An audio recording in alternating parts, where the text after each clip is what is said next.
মাৰ্ঘেৰিটাৰ অন্তৰ্গত বৰগোলাই বিকেবি স্কুলৰ সমীপত নিচাজাতীয় সামগ্ৰীসহ 2 সৰবৰাহকাৰীক আটক কৰে আৰক্ষীয়ে। মাৰ্ঘেৰিটা মহকুমা আৰক্ষী বিষয়া আৰু মাৰ্ঘেৰিটা আৰক্ষীয়ে আটক কৰে লোক দুজনক। গোপন সূত্ৰ পম খেদি আৰক্ষীয়ে বৰগোলাই বিকেবিৰ সমীপত ৰাষ্ট্ৰীয় ঘাইপথত বাইকত আহি থকা অৱস্থাত আটক কৰে লোক দুজনক। আটকাধীন লোক দুজনৰ পৰা 11.24 গ্ৰাম নিচাজাতীয় সামগ্ৰীসহ 20টা খালী কণ্টেইনাৰ আৰু 2খন বাইক জব্দ কৰিবলৈ সক্ষম হয়। আটকাধীন লোক দুজন ক্ৰমে সুৰুজ চেত্ৰী আৰু কিষাণ তামাং বুলি জনা পৰা গৈছে।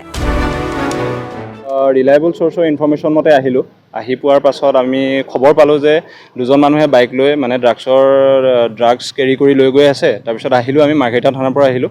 আহি পেলাই আমি এইটো বৰগোলাই ভিকেবি স্কুলৰ ওচৰতে এখন ভিকেবি স্কুল আছে, তাৰ ওচৰতে দুজন মানুহক মানে হাতেলোতে মানে চেধা টেমাত মানে কৰায়ত্ব কৰা গৈছে, মানে দুজন লোক।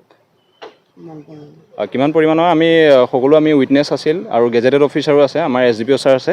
গোটেইখিনিৰ লগত মিলাই পেলাই আমি ৱেইট এণ্ড চিল কৰি পেলাই আমি 11.24 গ্ৰাম পোৱা গৈছে।